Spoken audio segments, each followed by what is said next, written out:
Recently, I came across a reel by a girl who was talking about her non-native English accent. What struck me was that she wasn't embarrassed by it. She was actually frustrated because people keep pointing it out and judging it. To be honest, I understand her.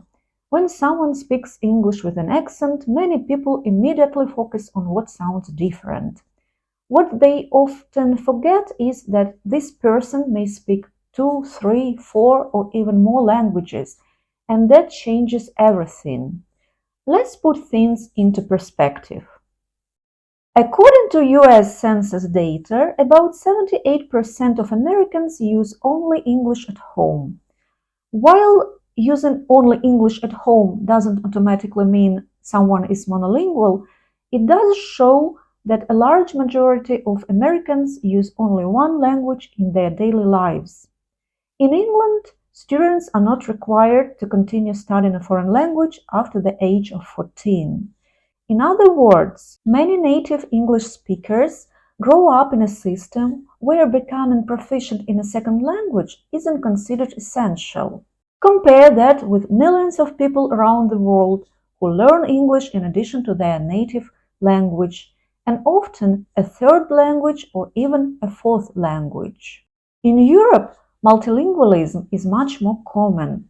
Recent Eurobarometer data shows that 58% of Europeans can have a conversation in at least one foreign language, and 28% can speak two foreign languages. So, when someone judges a non-native speaker's accent, I sometimes wonder, do they realize how much linguistic work that person has already done?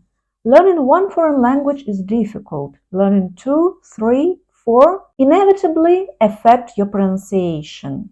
Your mouth develops habits. Your brain manages multiple sound systems at the same time and develops patterns. Your pronunciation is shaped by all the languages you know. So, if you speak two, three, four languages, you are doing something incredibly impressive. Having an accent is completely normal. It's evidence of multilingualism. I'm not a native English speaker myself. I speak four languages, and yes, those languages influence my pronunciation. I don't sound exactly British. I don't sound exactly American, and I'm perfectly fine with that. Because my goal isn't to convince people that I was born in London or New York. My goal is communication. Here is a question I would like you to think about. If one person speaks flawless English but only one language, and another person speaks two or three languages with a slight accent, who would you rather be? Who has developed a broad ability to connect with people from different cultures, different countries, and different ways of thinking? For me, the answer is obvious. And that's why I believe that we've become too obsessed with accent perfection and not focused enough on what language is actually for, communication. In fact, if having an accent were such a huge problem, how do you explain people like this? Arnold Schwarzenegger moved to the United States from Austria and became one of the most recognizable actors in Hollywood. Later, he became the governor of California, and throughout his career, he never lost his Austrian accent. I knew where I was going, that I'm going to become this bodybuilding champion just like him. So it was just a question of how do you do it? Jackie Chan became an international movie star while speaking English with a clearly recognizable Chinese accent. When I was 20, I was a millionaire. Suddenly, $5 one day, one night, second day, I have 1 million. Salma Hayek built a successful career in Hollywood while proudly maintaining traces of her Mexican-Spanish accent. Yes, I found this book on the bedside table of my Lebanese grandfather when I was a very little girl. And whether you agree with her politics or not, Melania Trump became First Lady of the United States while speaking English with a noticeable Slovenian accent. None of these people waited to sound native before pursuing their careers. They communicated, they built careers, they connected with millions of people.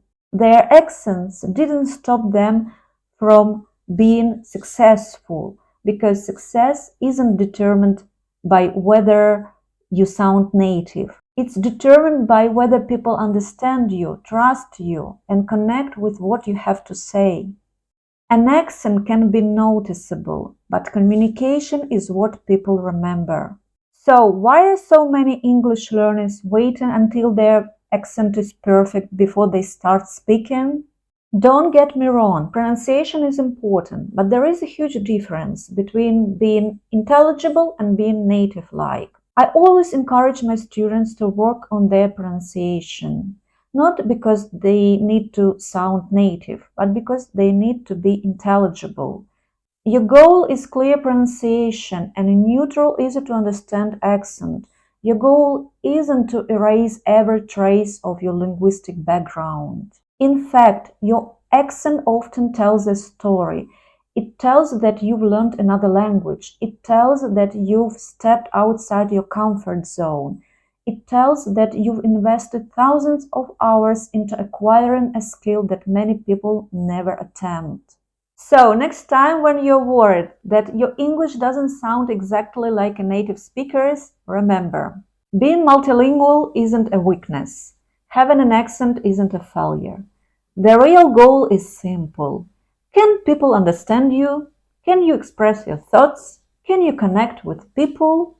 If the answer is yes, you're already succeeding. Now, tell me in the comments, how many languages do you speak? And what would you choose? Speaking one language perfectly or speaking several languages with a slight accent?